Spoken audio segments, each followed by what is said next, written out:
Good morning, Fort McMurray, Wood Buffalo, and the rest of the world. You've tuned in to the Mac City Morning Show. I am your host, Elliot Pierre, and we're going to start today's episode off the same way we start every episode off, with a moment of gratitude.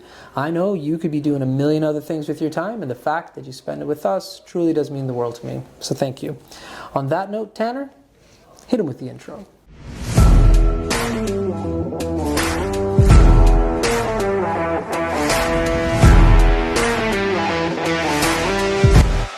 And we are back. Big shout out to Colin Hardigan and Coldwell Banker for sponsoring these episodes. We really do appreciate your ongoing support. As everybody at home knows, I do not introduce my guests because they can do a better job at that than myself. So can you please tell everybody at home who you are and what you're about? Hi guys, I'm Jenna Dyke with Coldwell Banker, Fort McMurray. I'm a real estate agent here. And yeah. There we go. Yeah. Okay. So first and foremost, how long have you been in Fort McMurray for?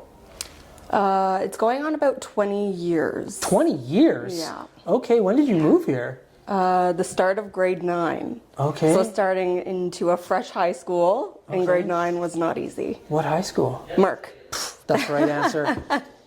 You are the fourth interview I've done today in total, and I've had two other individuals that said Merck. I went to Merck, Tanner went to Comp, so we have a bit of a competition. Battles, yeah, That's I've right. seen that. So you went to Father Mercurdy High School. That would have been hard because like everybody had gone through elementary school, meeting everybody. Yeah, and I started out click. fresh, not knowing a soul. Yeah, so how did that go for you? It went really well, actually. I met a lot of good people and still keep in touch to this day. So, awesome. Yeah. That's awesome. Yeah. And so when you finished high school, what did you do after high school? I actually did hairdressing. Okay. Yeah. So I Here did in that. town? No, I moved to Edmonton for it. Okay. I lived in Edmonton for about a year. Yeah. And then I got pregnant right after. So I didn't really pursue much of it. I did it for about a year. Right. And then I had my child, and then I went right into real estate. Okay. Yeah. And so you could have chosen other agencies to go with. Why did you decide to come to Coldwell? Coldwell is actually, he's a family friend of mine, so it was a really easy decision for me. Yeah. I'm really passionate about long-lasting relationships in the community, so and he's been a really good friend of my in-laws for a long time. Right. Yeah. Nice. So you said you had a child. I have 3. You have 3 children I have 3 now. children, yes. Woo! What are the ages of these children? 9, 7, and 11 months. And 11 months. Boys, girls? 2 boys, 1 girl. Is the girl the youngest? No, okay. she's the middle. Oh, okay. Yeah. I was going to say, if your new baby is a girl, oh my lord, she's going to have the best bodyguards in the world. Yeah, no, she's the middle one. My oldest is actually in hockey, so he does competitive hockey. He's in HSL, like a hockey super league, Right. and he plays for Mob. And then my daughter is competitive gymnastics, Oh. and then my son is in swimming lessons. At how many months? He's 11 months. 11 months. Oh yeah, so it's baby and I go in the water. going with Yeah, it. yeah. Oh, that's exciting.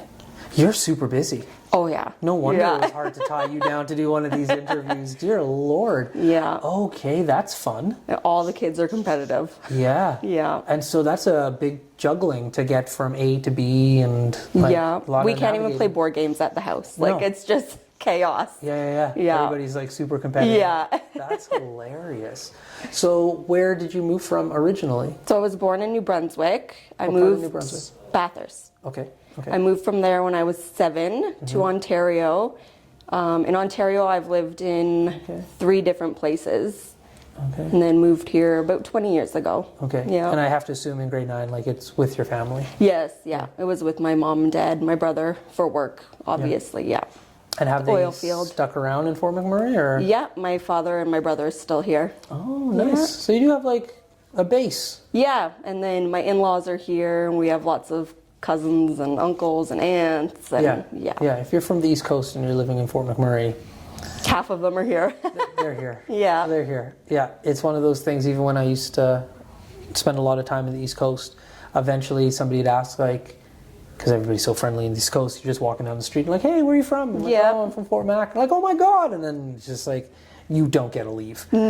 Because they're just like, I have this person, that person, all these people I know live in Fort McMurray. Yeah. Yeah. So you coming here at the age that you did come, me and Tanner have another question that we like to talk to locals about, and it's their favorite pizza place.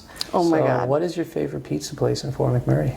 So I'm like an OG girl, Joma's and Hughes. Joma's and Hughes. Okay, good answers. Now, which Joma's do you go to though? Downtown. You're at downtown? Downtown. What? Yeah. You are, okay. Wow. Yeah. Did you grow up, like when you were living here, did you live downtown? No, so I lived in Thickwood. Okay. But we just moved to Waterways about a year ago. We were up in Parsons Creek before. Okay. And that was just so busy, so hectic. And then we just decided to make the switch. And it's so much better down here, like so much more freedom for the kids. The kids can just go out on their bikes and I don't have to worry about it. That's right. Yeah. No, downtown living is cool. Yeah. There's no doubt about it. It's old school Fort McMurray. It was very similar. Like I used to live in Beacon Hill, but now when you go to Beacon Hill, and I love the new Beacon Hill, by the way, Yes, but yeah. it's still not the same feel. But when I visit friends and family who live like in the downtown core, like it's a vibe. Yeah. Now, but I want to go back and rewind here. You are the first person ever that I've met, not just on this show, but in person, who is repped downtown Joma's. Yeah, I love like, it. What about downtown? Like, I'm happy. I'm not angry about it. It's just the very first time. What about downtown Joma's? Are you saying takes When I lived in spot? Thickwood, obviously we did the Thickwood Joma's, and then when we lived in Parson, it was obviously Timberlea. Timberlea. So That's now right. it's just, I don't know, downtown is just, there's always been the same people working there, I find, and it's just so consistent. They make everything consistently. You just sold me on trying downtown Joma's. Because in my head, I'm not going to say the order, but I will tell you first place. Yeah. First place is Thickwood to me. Because it just is. And Yeah. even though I live in Timberlea, I still, every once in a while, make the trip to Thickwood. Yeah. Downtown Joma's, I grew up in Dickensfield, live in Timberlea, lived in Beacon Hill. So like, it's just not a Joma's that I've spent enough time going to. Yeah. So you think, but I like how you said like it's consistency of the same type of people every time. Yeah. Okay. I wish Tanner was in the room for this because he would be like totally in on like, wow, because he's a downtown kid. So Oh, is he? Yeah. Yeah. So- Still to this day? till to this Yeah. day. Yeah. He like it's one of those things. Fort McMurray, people live in certain sections, and you ride for wherever you're living. Yeah, that's right. Yeah. And so I know I grew up on that side of the bridge, and he grew up on this side. So we have our little rivalries and whatnot. But Yeah. like I was born in Abisan, and then in my mid-20s I did live in Beacon Hill. And like when you live in those communities, like that becomes your community. Yeah. Yeah, and it's very different, like of different viewpoints that you see. Like, and we had our studio actually up in Abisan for like the first year that we were filming these podcasts. So Yeah. like, we got close with the neighbors and we became a part of that community. And that's what I love about Fort McMurray. Like, no matter where you live, like you have a sense of community in whatever neighborhood you find yourself in. Yeah. Yeah. Yeah. Yeah. So why did you get into real estate? I love helping people. Like being able to help somebody find their dream home is the best feeling ever. Yeah. And I'm really passionate about those relationships, long-lasting relationships in the community and getting myself out there and Yeah. yeah. Yeah. No, it's a very good career for doing exactly that. There's no doubt about Yeah. that. And especially yourself, because you've been here for so long, you have like a good knowledge about the neighborhoods, about the communities, what has transpired. Yeah. You probably go into some houses every once in a while that you're like, hey, I had a friend who used to live in this house. Exactly. Yeah. Yeah. Cool. Yeah. And so with your 3 kids, you have somebody helping you out on that, a significant other? He works out on site Yeah. Monday to Friday. Yeah. And when I can, it's either my mother-in-law or my sister-in-law or just, we have so many people around, so it's easy to just call somebody up and be like, hey, can you watch the kids? That's awesome. Yeah. That's a huge benefit. Yeah. Because not a lot of people have that. Fort McMurray is one of those communities where people come from so many different places and not a lot of the time their family's here. Yeah. So very fortunate. Yeah, we are. Yeah. So with the kids and the competitive nature of everything that they're doing, how do you manage that at home in regards to like them not killing each other? It's tough because they'll fight about it and be like, well, I'm better than this at you. Well, I can do the splits. And then the one that's in hockey is, well, I can do a slap shot. And I'm like, oh my God. That's like right. It's two different sports. And I don't think they really understand because they're just saying, well, I'm better and I'm better. And Right. Yeah. Right. So I have an 8-year-old myself. And so I want your insight on this.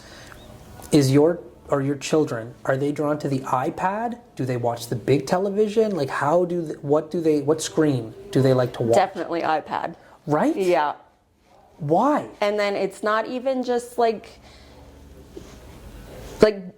movies or TV shows, like it's YouTube videos. Yes. Yeah. They love the clips. Yeah. And so I've been working with Keegan on, okay, kid, like I don't mind you watching clips every once in a while, but like they don't teach you a beginning, middle, and an end. No. Like so every once in a while, it's a weird conversation to have. I'm like, I want you to watch a half-an-hour program instead of these clips. Yeah. And he's just like Fighting with your kids to watch over TV. over content. I'm like, you need to learn a structured storyline, please and thank you. Yeah. But I can't for the life of me because I can't figure it out. He really likes to look at the tablet. Yeah. And even though I'm just like, there's a big TV right there, you're going to watch the same thing. Wouldn't you prefer to watch it on the bigger screen? And he's just like, no, I want it on this one. And then I was just like, why? I asked him. He's like, well, because I have more control. And I was just like, okay. And at first I thought he meant control, like I would be dictating what's on. Yeah. And I was like, I'll give you the controller and I'll leave the room. And he's like, no, I don't care about that control. Yeah. I just like, there's something about having it. And I was like, all right, if you say so. So your kids are on the tablet as well? Yes. Yeah. Okay. Now when you say YouTube, are they on regular YouTube or children's YouTube? Regular. Okay. Yeah. How do you dictate that? It's hard. I can't really, we don't spend a lot of time at home as it is No, that's anyways right. because That's of right. the sports and stuff. Yeah, So yeah. when they are home, it's usually half an hour before bed or just something quick. Yeah.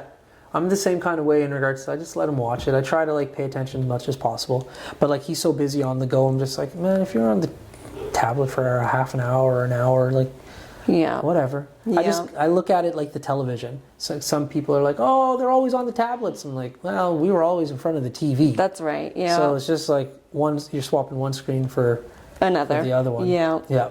Is there any kind of programming in particular that they like to watch? My daughter is TikTok. Okay. And then my son is hockey videos on YouTube. Yeah. Yeah. What on TikTok? What does she? I'm fascinated with what people digest as their content. So, what kind of content on TikTok? She'll watch gymnastics moves. Right. And, yes. Yes. Yeah. Dances. And Yeah. then she'll sometimes record herself doing the dances. And I'm like, you can't post that. That's right. That's right. Yeah. Yeah. No, it's fascinating. That's the one thing I have to say. Big shout out to the internet on this one, is they can actually watch what they're doing. Your son can watch how to do a slap shot properly. Yeah. And your daughter can look at what other gymnasts are doing and visually see, slow it down and watch it. Yeah. Yep. When my kid, I used to skateboard and he wanted to skateboard and he's like, how do I do an ollie? And I was trying to show him and he's just like, yeah. I'm like, you know what? Let's YouTube. pull it up. Yeah. And so Tony Hawk had an awesome video on how to ollie and showed it, did in slow motion a bunch of different angles, and then Keegan's like, okay. And he went out and now he can ollie. And I'm like, So he learned how to do it. that's right. Yeah. And me as a kid, I never had that opportunity. Literally you'd be looking at a skateboard magazine trying to figure out from stilled images how they're doing it. You just had to do it. So the internet definitely has allowed kids to hone their skills. Yeah. Yeah. Definitely expands their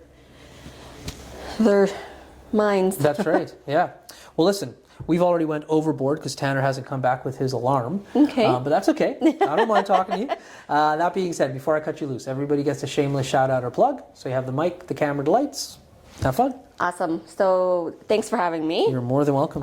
If you're looking to buy or sell a home, get in touch with me. My number is 780-381-6336. My Instagram is jennadyke.realestate, and my email is jennalovesYMM@gmail.com. And don't forget, I also provide complimentary market evaluations. There we go. Well, for McMurray, Wood Buffalo, and the rest of the world, that's been another episode of the Mac City Morning Show. From the bottom of my heart, thank you very much for tuning in. Big shout out to Colin Hartigan and Coldwell Banker for sponsoring these episodes. We do appreciate your ongoing support. I hope everybody at home is having a great day, and we'll see you tomorrow. Peace. What a deadly old way to end another morning show. Later, boss.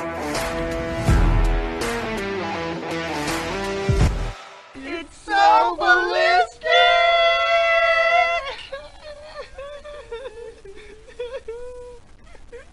Talk about quenching your ugly thirst.